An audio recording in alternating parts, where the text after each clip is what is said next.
میرے قابل احترام ساتھیوں، شیطان انسان کا دشمن ہے۔ یہ ایک ایسی حقیقت ہے جو ہر مسلمان جانتا ہے۔ قرآن مجید میں شیطان کی انسان کے ساتھ دشمنی کے مختلف پہلو اللہ تعالیٰ نے ذکر کیے۔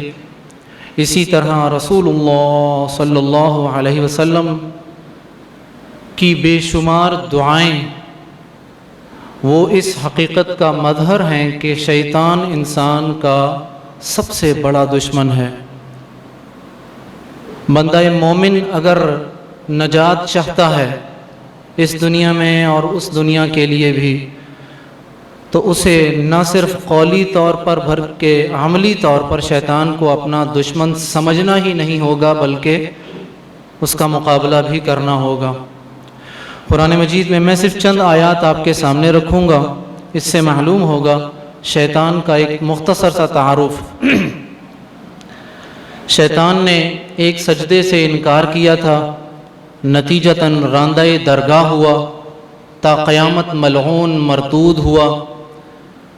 اس کے بعد اس نے اللہ تعالیٰ کو چیلنج کیا تھا، اور یہ چیلنج سورہ صاد آیت نمبر 83 میں اس طرح بیان کیا گیا، قال فبعزتک لاغوینہم اجمعین، تیری عزت کی قسم ان سب کو گمراہ کروں گا، کسی کو نہیں چھوڑوں گا گمراہ کرنے سے۔ لیکن اس حقیقت کو شیطان بھی جانتا تھا کہ میں سب کو گمراہ کر سکتا ہوں، لیکن اللہ کے بندوں پر میرا کوئی زور اور کوئی بس نہیں چلے گا۔ الا عبادک منہم المخلصین، تیرے وہ بندے جو تیرے ساتھ مخلص ہیں ان پر میرا کوئی داؤ نہیں چلے گا۔ اس امر پر اللہ تعالیٰ نے سورۃ النساء آیت نمبر 117 لعنہ اللہ نے اس پر لعنت کی، کہنے لگا شیطان لأتخذن من عبادک نصیبا مفروضا، میں تیرے بندوں میں سے اپنا حصہ ضرور لوں گا، وَلَأُضِلَّنَّهُمْ، اور ان کو گمراہ کروں گا، وَلَأُمَنِّيَنَّهُمْ، اور ان کو ایسی نت نئی خواہشات میں مبتلا کروں گا کہ یہ اپنا حقیقی مقصد تخلیق بھول جائیں گے اور پھر ان خواہشات کے پیچھے بھاگتے پھریں گے۔ یہ بات یاد رہے، شیطان کا بندہ مومن کے ساتھ یہ کشمکش روز اول سے چل رہی ہے، روز آخر تک رہے گی، قیامت تک رہے گی۔ اور شیطان نے یہ جو کہا نا میں گھات لگا کر بیٹھا ہوا ہوں، دائیں طرف سے بائیں طرف سے آگے سے پیچھے سے، تو گویا کہ وہ ایک منٹ کے لیے بھی بندہ مومن کو غافل پاتا ہے تو پھر اٹیک کرتا ہے۔ وہ قرآن مجید میں ارشاد فرمایا سورۃ النساء آیت نمبر 102 میں وَدَّ الَّذِينَ كَفَرُوا، چاہتے ہیں وہ لوگ جو کفر کر چکے ہیں، لَوْ تَغْفُلُونَ عَنْ أَسْلِحَتِكُمْ وَأَمْتِعَتِكُمْ، کہ تم صرف ایک منٹ کے لیے اپنے سامان حیات سے اور اسلحے سے غافل ہو، فَيَمِيلُونَ عَلَيْكُمْ مَيْلَةً وَاحِدَةً، وہ یک بارگی تم پر اچانک حملہ کریں اور تمہیں نقصان پہنچائیں۔ یہ شیطان کا منہج ہے، شیطان کا مشن ہے۔ ان تمام باتوں کے پیش نظر اللہ تعالیٰ نے بندہ مومن کو، امت اسلامیہ کو، امت محمدیہ کو شیطان کا مکمل تعارف بھی کروایا اور اس سے ڈرایا بھی صراحتاً، ان الشیطان لکم عدو، ایمان والو، مجھ پر ایمان لانے والو، شیطان تمہارا کھلم کھلا دشمن ہے۔ فاتخذوہ عدوا، میں تم کو ڈرا رہا ہوں کہ شیطان تمہارا دشمن ہے، لہذا شیطان کو دشمن جانو اپنا۔ انما یدعو حزبہ، کیونکہ وہ بلاتا ہے اپنی جماعت کو تاکہ وہ جہنم والوں میں سے ہو سکے۔ شیطان کا بندہ مومن کو نقصان پہنچانے کے دو طریقہ کار ہوتے ہیں۔ اگر میں ان طریقے سے پہلے یہ بات کہوں کہ ہم میں سے ہر وہ شخص جس نے کلمہ طیبہ، کلمۃ الاخلاص کا اقرار کیا، پڑھتا ہے، وہ شیطان کا ٹارگٹ ہے۔ شیطان کے حملوں سے وہ نہیں بچ سکتا۔ شیطان دو طریقوں سے حملہ آور ہوتا ہے انسان پر، بندہ مومن پر بلکہ زیادہ۔ ایک وہ جنات کی شکل میں جو غیر مرئی ہیں، جن کو ہم دیکھ نہیں سکتے، اور دوسرا انسان کی شکل میں جن کو ہم دیکھ سکتے ہیں، جو ہمارے ارد گرد ہم جیسے ہی لوگ ہیں۔ شیطان کے یہ دو طریقے ہیں جس سے وہ بندہ مومن کو نقصان پہنچاتا ہے. ان دونوں خواہ وہ جنات کو استعمال کرے یا انسانوں کو استعمال کرے.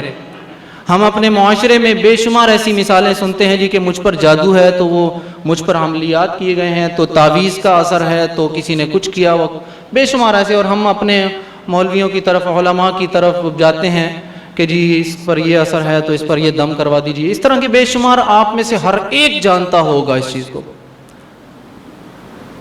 تو میں اس سے پہلے کہ میں فقہی مسئلے پر بات نہیں کر رہا، میں یہ بتانا چاہتا ہوں سب سے پہلے تو وہ اسباب بیان کروں گا کہ وہ اسباب کیا ہیں کہ شیطان خواہ جنات کی شکل میں ہو یا انسان کی شکل میں ہو، وہ ہم پر حملہ آور ہوتا ہے اور ہم پر اور پھر کامیاب بھی ہوتا ہے. نتیجتاً پھر ہم کبھی ادھر کبھی ادھر، اور اس دوران وہ کرتا کیا ہے؟ حملہ بھی خود کرتا ہے، پھر آپ کے ذہن میں یہ باتیں بھی ڈالے گا وساوس کے ذریعے.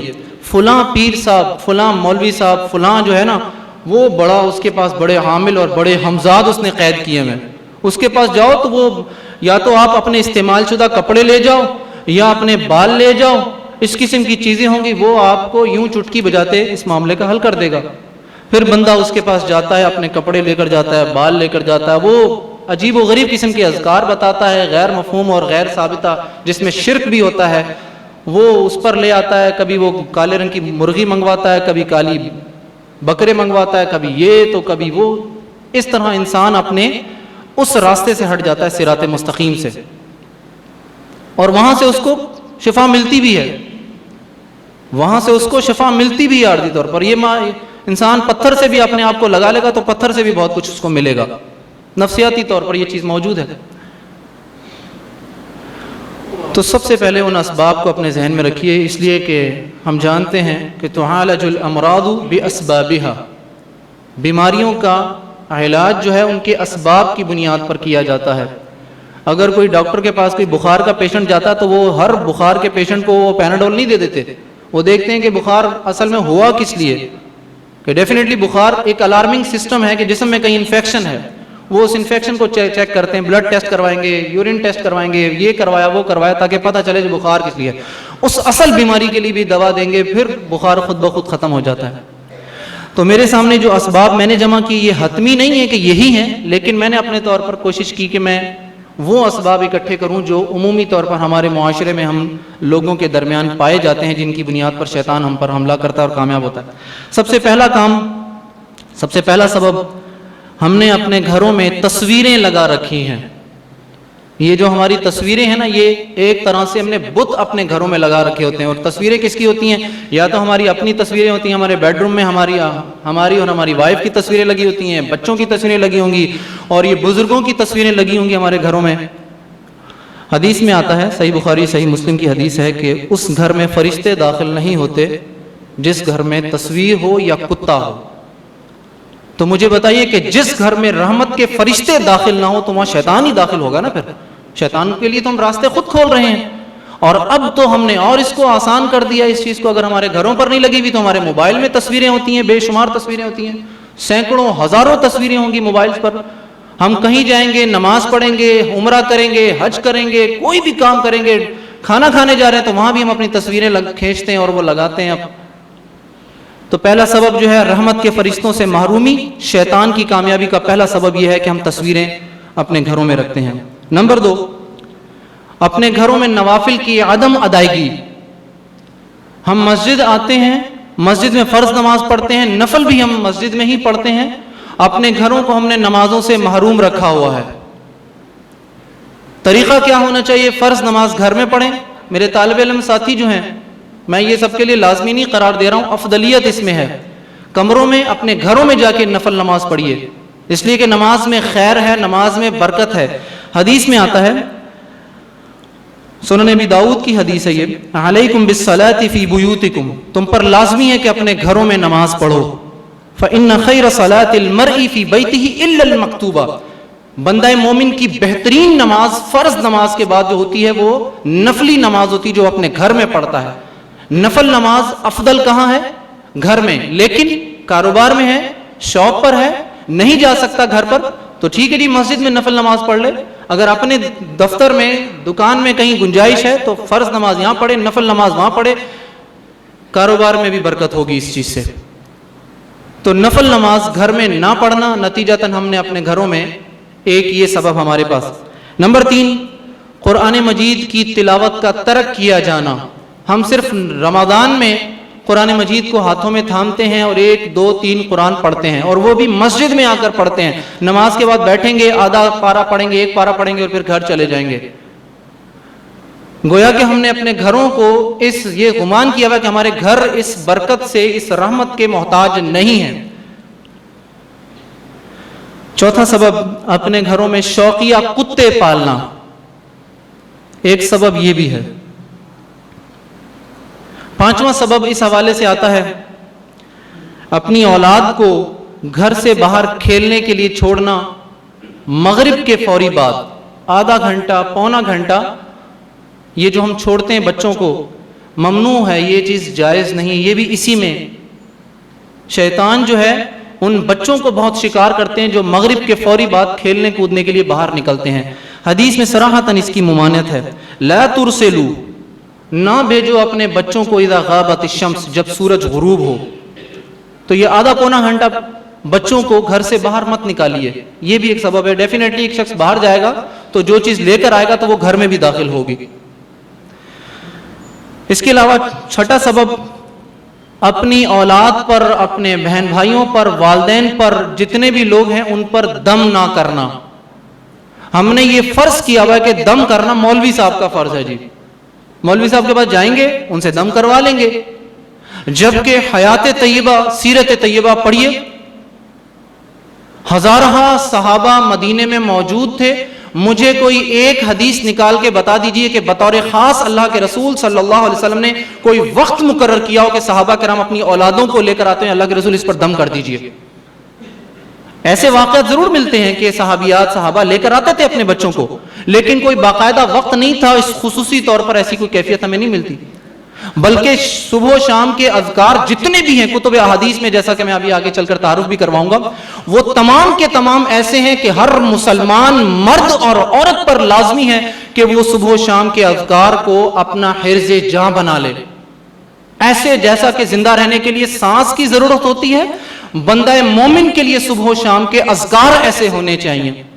اور دم کرنا، دم کرنے کے حوالے سے اللہ کے رسول صلی اللہ علیہ وسلم اپنی اولاد پر خود دم کیا کرتے تھے. ہمیں بے شمار واقعات ملتے ہیں سیدنا حسن کے، سیدنا حسین کے، سیدہ امامہ کے، سیدنا علی کے. یہ اپنے نواسے تھے، نواسے اور نواسیوں پر آپ خود دم کیا کرتے تھے. تو ہم نے یہ امر چھوڑا ہوا ہے. نماز پڑھ کر جائیں، فجر کی نماز پڑھ کر جائیں، بچوں پر دم کریں، ان کو اٹھائیں نماز کے لیے. رات کو سونے سے پہلے جو اذکار ہیں وہ دم کریں. جس وقت بیماری ہو ڈاکٹر کے پاس جانے سے پہلے یہ ان پر دم کریں. یہ کام ہمیں خود لینا چاہیے. ہم نے یہ تمام امور چھوڑے ہوئے گھر میں کرنے کے لیے. ساتواں سبب، کوئی بھی شخص اپنے گھر میں اکیلا اور تنہا نہ سوئے. عبداللہ ابن عمر کا ایک اثر ہے اور صحیح ہے، جس میں یہ کہتے ہیں کہ نہا عن الوحدہ ان یبیت الرجل وحدہ، کہ کوئی شخص اپنے گھر میں اکیلا سوئے، کیونکہ اکیلے شخص کو شیطان بہت آسانی سے شکار کرتا ہے. آٹھواں سبب جو ہے وہ ہے صبح و شام کے اذکار کا اپنا معمول نہ بنانا.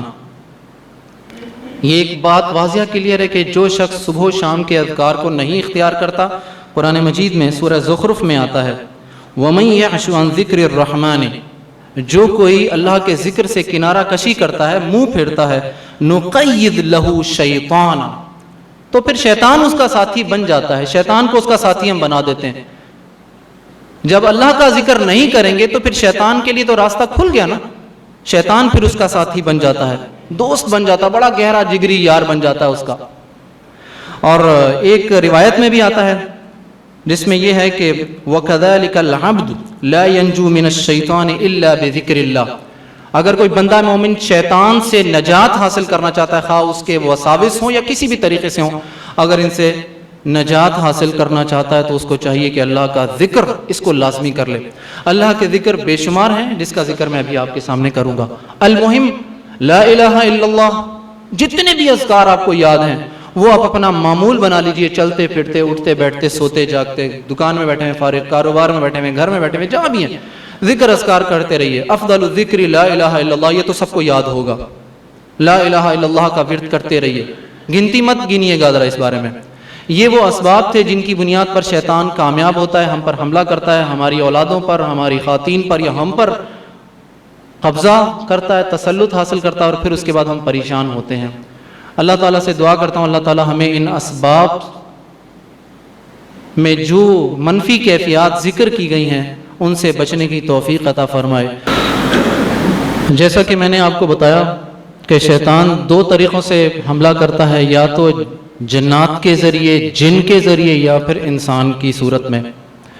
میں دونوں طریقے آپ کو بتاؤں گا کہ اگر آپ کو نقصان پہنچانے والا انسان کی صورت میں ہے تو اس سے کس طرح آپ بچت حاصل کر سکتے ہیں، کس طرح اپنا بچاؤ کر سکتے ہیں، اور اگر جن ہے تو اس سے کیسے آپ اپنا بچاؤ حاصل کر سکتے ہیں۔ بہت آسان چیزیں ہیں، شرط یہ ہے کہ ایمان کے ساتھ اور تیقن کے ساتھ ان چیزوں کو اختیار کر لیا جائے۔ قرآن مجید میں اللہ تعالیٰ فرماتے ہیں ادفع باللتی ہی احسن، اپنے آپ سے دور کرو بہترین طریقے سے، فَإِذَا الَّذِي بَيْنَكَ وَبَيْنَهُ عَدَاوَةٌ، تمہارے اور تمہارے جیسے کسی انسان کے درمیان میں اگر دشمنی ہو، مخالفت ہو، جو انسان نقصان پہنچاتا ہے وہ طبعاً مخالفت میں، دشمنی میں ہی نقصان پہنچائے گا نا۔ تو اللہ تعالیٰ فرماتے ہیں کہ اس کا ایک جو تین حل جو بتائے گئے اس آیت میں، سب سے پہلا جو ہے وہ وَمَا يُلَقَّاهَ إِلَّا الَّذِينَ صَبَرُوا، سب سے پہلا کام کیا ہے کہ جو اذیت اور تکلیف پہنچ رہی ہے اس پر صبر اختیار کرے، شکوہ اور شکایت اور ان مصیبتوں پر نوحہ اور چیخم دھاڑ نہ کرے، یہ سوچے، یہ ذہن میں رکھے کہ یہ ایک آزمائش ہے، اس میں میرے لیے بہتری ہے۔ نمبر دو، اخلاق حسنہ، انسان جو دشمنی میں، مخالفت میں، حسد میں، کسی بھی کیفیت میں اگر نقصان پہنچاتا ہے تو آپ اس کے ساتھ اچھا سلوک کریں۔ برائی کا جواب برائی سے دینے میں کمی بھی کامیابی نہیں ہوتی۔ یہ اسلام نے ہمیں اتنی اجازت ضرور دی ہے کہ جتنی برائی کی گئی ہے اتنی ہی مقدار میں ہم اس کے ساتھ جوابی طور پر برائی کر سکتے ہیں، لیکن افضل یہ ہے، بہتر یہ ہے کہ برائی کے جواب میں اچھائی کی جائے۔ حدیث میں بھی آتا ہے کہ اگر برائی کے بعد اچھائی کرو تو یہ اچھائی اس برائی کے اثر کو مٹا دے گی۔ رسول اللہ صلی اللہ علیہ وسلم جن کا اسوہ حسنہ ہمارے لیے لازمی قرار دیا گیا، ان کی حیات طیبہ پڑھیے ذرا، مکی زندگی کے 13 سال میں مشرکین مکہ نے، کفار مکہ نے آپ کے ساتھ کیا کیا کچھ نہیں کیا، لیکن ان تمام تر مذاق، توہین، استہزاء، قتل، تشدد، جسمانی اذیتیں، گالم گلوچ، دشنام ترازیاں، بے اولادی کے طعنے، ان تمام کے مقابلے میں اللہ کے رسول صلی اللہ علیہ وسلم نے کیا کوئی انتقام لیا تھا؟ کوئی انتقام نہیں لیا، کوئی ان کی گالی کے جواب میں گالی نہیں دی، بلکہ نفرتوں کے جواب میں آپ نے محبتیں بانٹی تھیں۔ خاتون آپ کی راہ میں کانٹے بچھاتی تھی، جب وہ بیمار ہوئی تو آپ اس کی عیادت کے لیے گئے ہیں۔ لوگ آپ کو مارتے تھے، بددعائیں دیتے تھے، آپ دعائیں دیتے تھے کہ اللہ تجھے ہدایت دے۔ طائف کے لوگوں نے کیا کچھ کیا تھا آپ کے ساتھ؟ آسمان سے فرشتے نازل ہوئے تھے۔ یہ حیات طیبہ کا واحد موقع ہے کہ انتہا ہو گئی تھی تشدد کی، کہ آسمان سے اللہ نے فرشتے بھیجے تھے، لیکن اس کے جواب میں اللہ کے رسول نے کیا فرمایا تھا؟ کیا فرمایا تھا؟ نہیں، یہ لوگ نہیں جانتے، نادان ہیں۔ میں دعا کرتا ہوں اللہ ان کی پشت سے، ان کی نسل سے ایسے لوگ پیدا کرے گا جو ایمان والے ہوں گے، اور ایسا عملاً ہوا تھا۔ طائف والوں سے ایسے لوگ پیدا ہوئے تھے جنہوں نے آگے چل کر جہاد کے نام پر بے شمار فتوحات میں حصہ لیا تھا۔ تو اخلاق حسنہ اور صبر، اور تیسری چیز بہت آسان چیز ہے، اعوذ باللہ من الشیطان الرجیم۔ یہ آیت کریمہ چھوٹی سی آیت ہے، اس کو پڑھ لیجئے۔ ہر وہ انسان جس کے حوالے سے آپ کے ذہن میں یہ گمان ہے کہ مجھے اس سے کوئی شر پہنچ سکتا ہے، یہ مجھے نقصان پہنچا سکتا ہے، اس کا تصور ذہن میں لائیے اور یہ آیت اعوذ باللہ من الشیطان الرجیم پڑھیے کہ یا اللہ مجھے اس بندے کے شر سے اپنی پناہ میں لے۔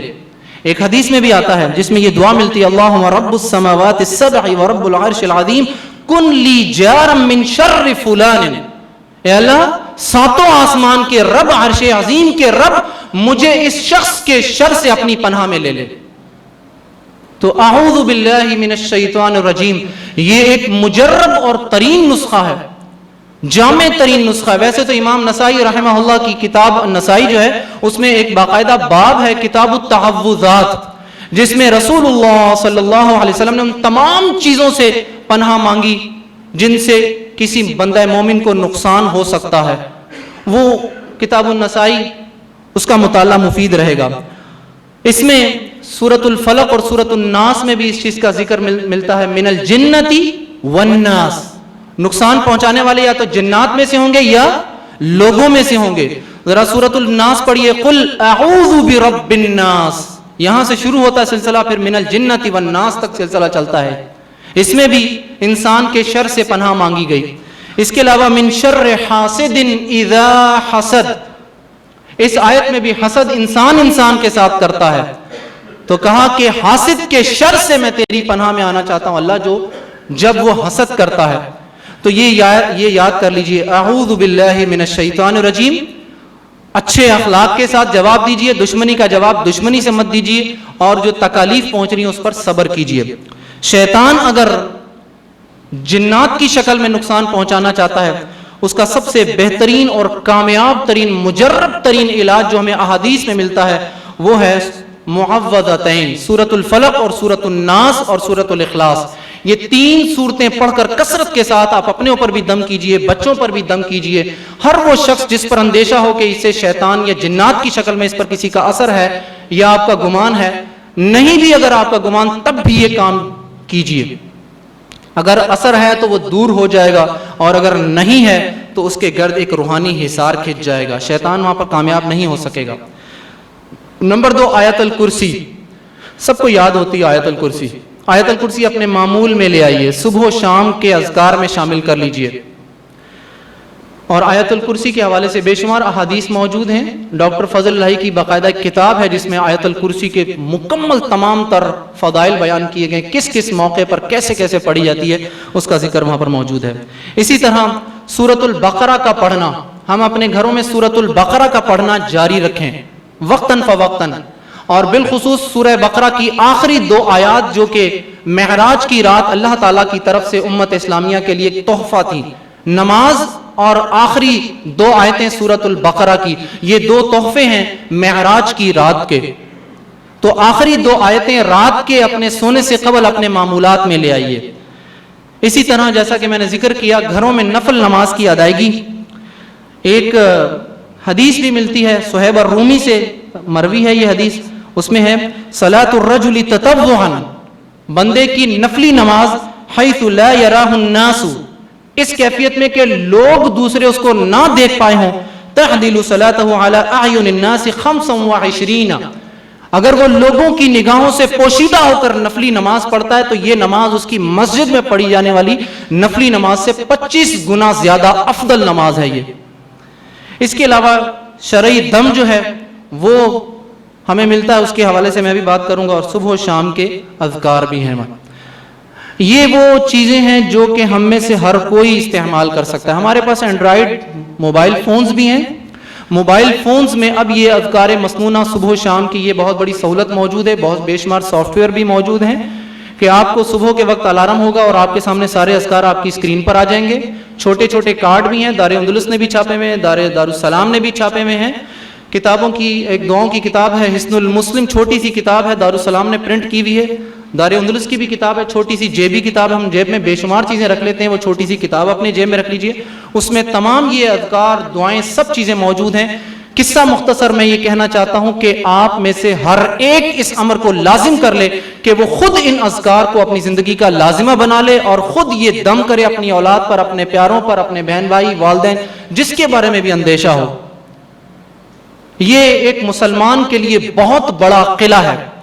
اس کے علاوہ آخر میں ایک چھوٹی سی کتاب ہے، ایک تو میں نے کتاب کا تعارف کروایا حصن المسلم جو دارالسلام اور دارالندلس کی پرنٹڈ ہے، ایک یہ کتاب ہے ڈاکٹر فرد ہاشمی کی سونے جاگنے کے آداب و اذکار، چھوٹی سی کتاب ہے، غالباً شاید 20-25 روپے کی کتاب ہوگی، ہر شخص خرید سکتا ہے۔